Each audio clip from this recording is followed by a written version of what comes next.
Breaking Media in association with Box Road. Delighted to be joined by Aadam Hamed a week before your boxing debut. Aadam, we're going to rewind a little bit. A couple of years. The first time you ever did anything online, you spoke to myself. You teased me with the news that you was going to turn professional, you was going to box, but we're like 2 years on and it's finally happening. So just going back to that moment, why has it took so long? First of all, I'd like to say Assalamu alaikum. Nice to see you, my brother. Um, the reason it took so long, to be honest with you, I think at the start it wasn't me who teased it. I actually posted a little picture on Father's Day of me and my dad standing next to each other, and I was in tip-top shape. And I think it just sort of went viral off of that. You know, it was in Sky Sports, it was in a few different newspapers, and from there it sort of escalated, and it sort of made me realise what I wanted to do as a profession. And you showed a lot of love. You reached out to me from the start, and you was actually the first person ever to repost my stuff and also make a little bit of content for me. So I really appreciate you, brother. I respect that, and I appreciate you in acknowledging that as well. And like I said, we're going to go all the way, and that is the ultimate dream. I remember when we spoke, we were even talking about boxing nicknames, and at the time, you were saying if I box, what can I come out with? And I remember the name Fresh Prince was put out there, and I seen your dad call you Prince Junior at the press conference the other week. So the fans will be curious. What boxing nickname are you going to run with? Yeah, I think you're gonna have to wait and see, but there's a few in the pipeline. There's been Fresh Prince, there's been Fresh Prince Junior. Um, but most of all, I want everyone to know me by Aadam Hamed. I think what's really important is creating my own legacy and creating my own name as a human, as an adult, and sort of stepping out my dad's shadow. I think it's a massive blessing having a father who he is, but it's also about time that I create something for myself now. So inshallah, that's going to happen very soon. I'm going to come on to your dad and the pressure of all that. One of the first things I want to ask you about is the trainer situation. We've seen you over the last couple of years. You spent some time at the Ingle gym, you spent some time with Daily Perales in London, and now you find yourself at the McCracken's gym. So tell me about your journey to finding the right training team for yourself. I think it's sorry. It's always hard having a dad who's a legend in the game, because I feel like a lot of people want to work for you maybe for the wrong reasons. Not calling out any of my previous trainers. I think I learnt a lot, and I've been a sponge in every gym that I've been in. So I'm very thankful to everyone that's helped me on the way. I'm really happy with who I'm with at the minute. Spencer McCracken. Been here about a year now, on and off. Got a brilliant connection. Not just as a coach, but on a friendly basis. We're very close. I used to live in Sheffield until I was about 8 years old, and then when I was about 16, I went back to Sheffield for a year, did a bit of work at the Ingle gym, and then I went back to London, trained with Daily Perales, big up Daily, still a good friend of mine as well, and now I'm here in Bromtown, the stomping ground. You definitely are. There's a saying, I've heard over the years that you can't train in silk pajamas, and I'm sure you've heard that. Your father was one of the highest earning boxers of his era.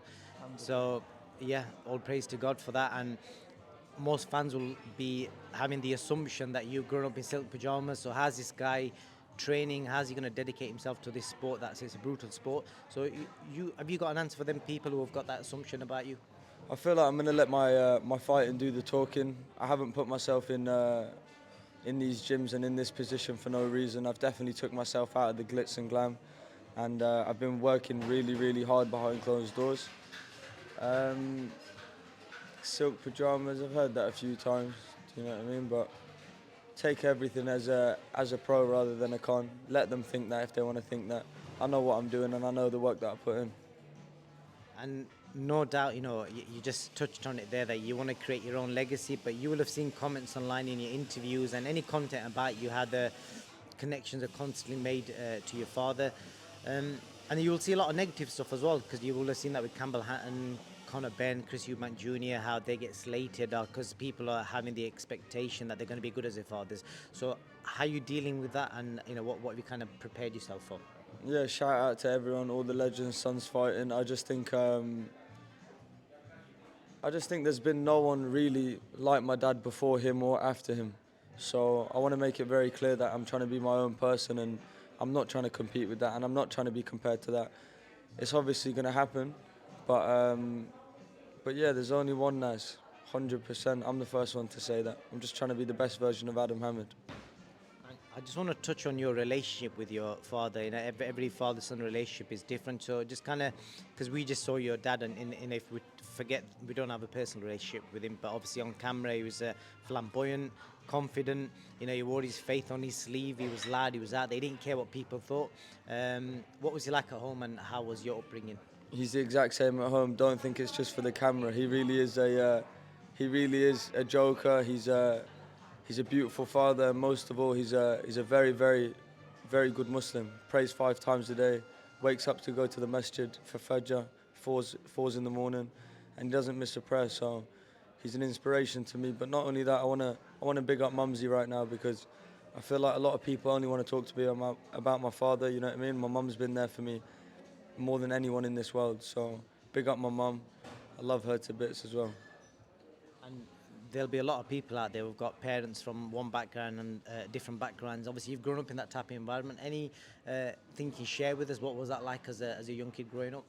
It was an unbelievable childhood. I've had everything I've wanted and haven't been sport, but we've had everything we've wanted.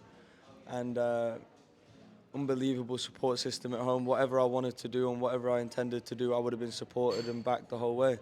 I just happened to fall into boxing, and I love boxing. And it was hard at first, for sure. My dad said, "I really done it so you didn't have to do it."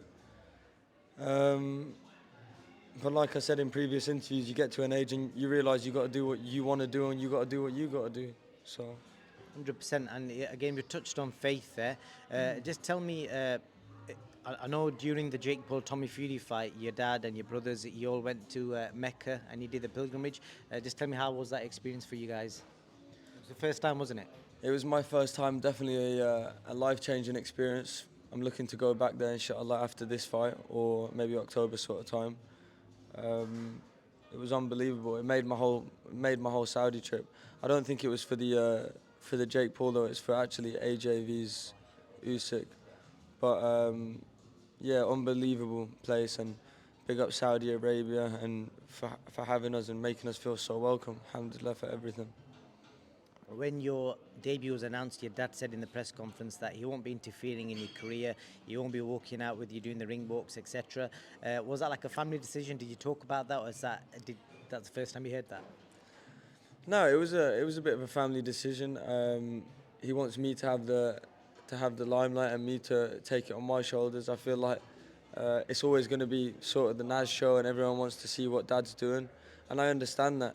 My dad doesn't really always give the media exactly a lot of time and attention, and I think that day he did, and he helped out, and it built up the fight and stuff like that. But right now it's about me and it's my turn, so I'm looking to do this on my own. Whether I'm walking out on my own, whether I'm walking out on my brothers, we don't know yet. And one of the things that I respect about you the most is obviously, no matter what you say, you're carrying immense pressure based on the surname that you have. You're also making your debut on a pay-per-view card on a 40,000+ seat arena. How on earth do you deal with that with young shoulders? Because that's a lot of pressure. You're making a debut on pay-per-view. Yeah, how do I deal with it? I feel like I was born to do this sort of stuff. I was destined for the big show, and I pray hard. I take it as a blessing. I feel like God's with me, alhamdulillah, and it's only the biggest and best things that we do. So I'm taking it more there as a good than a bad. How can I be upset with 45,000 people watching me on my debut? 100%. And the last thing, Adam, what kind of impact you want to leave on the sport, and what is like the 12-month goal initially? I just hope that I can be an inspiration to others, and young Muslim kids and young kids in general. I hope that I can make my parents as proud as my parents made their parents, and I hope I can support my family how I've been supported growing up.